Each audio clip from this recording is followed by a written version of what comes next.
What's happening, YouTube? Back in the day, Gamer here. I want to thank you for joining me on the next episode of Games You Probably Never Knew Existed. On the first episode, I covered Dragon Buster on the Famicom.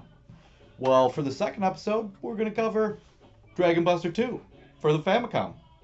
As you may have already noticed, Part 2 doesn't have quite a flashy, shiny case like the first one.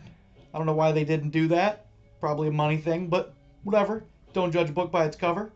Speaking of the cover, this one's got really nice cover art. Let's see if it'll focus in there. So, in covering the first game, it was less than awesome. So, let's pop the second one in and see if it's any better or if it's another disappointing sequel. So, alright, here we go. Getting into Dragon Buster 2. Now, Dragon Buster 1 was more of a side-scroller, and Dragon Buster 2 is like a top-down dungeon crawler. Now, they both have this overhead map. Dragon Buster 2's is way better. So the controls are tight. They're kind of strange, but that's typical of Famicom. So, right here, I want to enter this tree board. You gotta push select to do that. Kind of strange. So here we are in the dungeon. When you press start, it brings up like your item menu. Don't have a whole lot going on yet. Carl, that's you, the hero. Fairies, I haven't got many of them so far, but didn't do anything for me, so I'm not sure. We're going to leave it at that. So then, as you crawl through the dungeon, this is exactly like the Intellivision Dungeons and Dragons game, where the board only becomes visible to you as you explore it.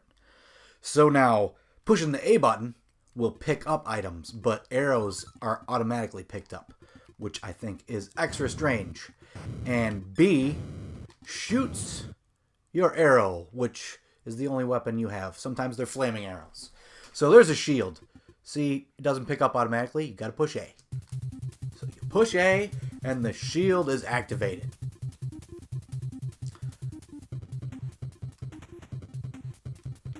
There's another arrow. Pick it up, check out your item menu. Each time you pick one up gives you another 10 arrows in your quiver. Whoa! So when you have the shield, which you don't get very often, it just kills the enemies when they run into you. Sometimes you come upon these odd enemies who will steal your arrows, or attempt to. So when you are in dungeons, the only way to get out is to kill the enemy that has the key. And you need to stand over the key and push A to pick it up. Then what you're doing is looking for the door to get out. Now, the dungeons just loop. If you just keep going up, if it is one of the dungeons that keep going up, it'll just go up and up and up, and you'll be at the top of the map, and then you're back down. But so here's the end. There's the door. Since I have the key, is the key? Yeah, key is in your item menu. You push select to get out. Now sometimes there's little bonuses, like I defeated that, so I get this axe. Once again, have to push the button to pick the axe up. If you go up here, use the axe, cut those trees down, and shortcut. So as far as I can tell so far, when you're on, let's call level 1. The overhead map, everything on that, that's level 1. So each one of those tree boards you go into, the dungeon will be identical. Well, this one was super easy. There we go. So, if you remember what happened and the first tree board, just go the same way on the second one. Now, once you clear this first board and get to, level 2, it's different then. So, boom. Just got to skip all that right to the end. And obviously, so this is, the mountain where you're looking for the dragon, because you're a dragon buster. This is, like the end board, so it's obviously much more difficult than the others. But, with this whole looping aspect, it's really easy to get lost. And That's a big turn off on the game. If it wasn't for that, this game would be way better. So as you're dungeon crawling, you know, when you kill the guys, and if you're stuck and you got to keep going back, you're just walking through empty dungeons. There's nothing there. All you're doing is just trying to find the way to go. Walking around, same loop.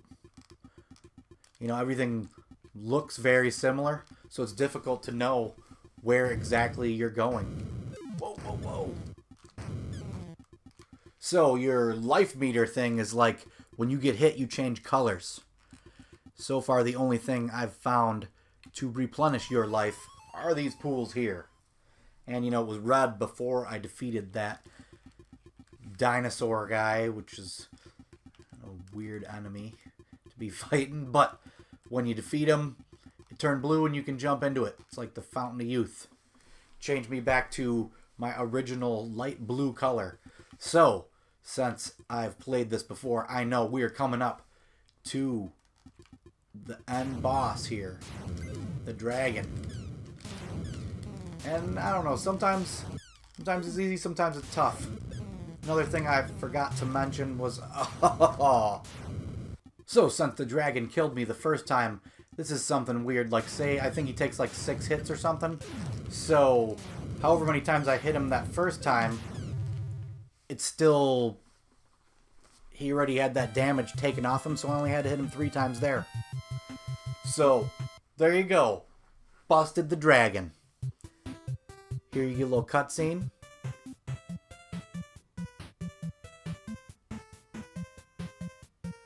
Ooh. Snazzy. Not bad. I actually like that cutscene. It's my favorite graphics of the game so far. So, you know, the real battle starts from here.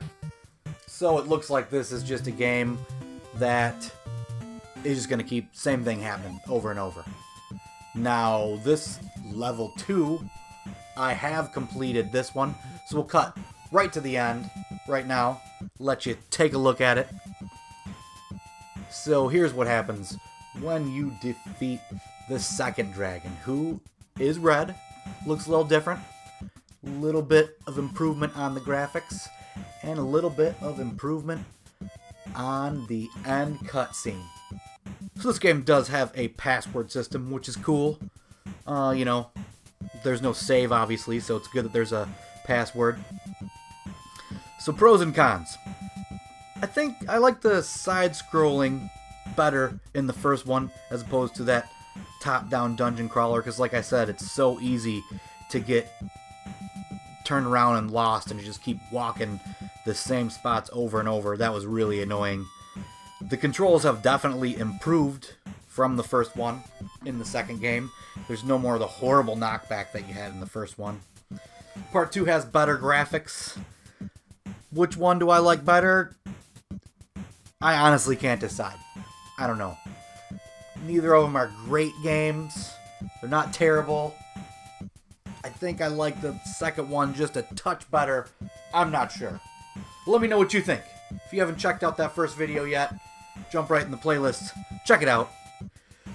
As usual, thank you very much for watching my video. Like, comment, subscribe, all that jazz. And until next time, YouTube, keep it retro!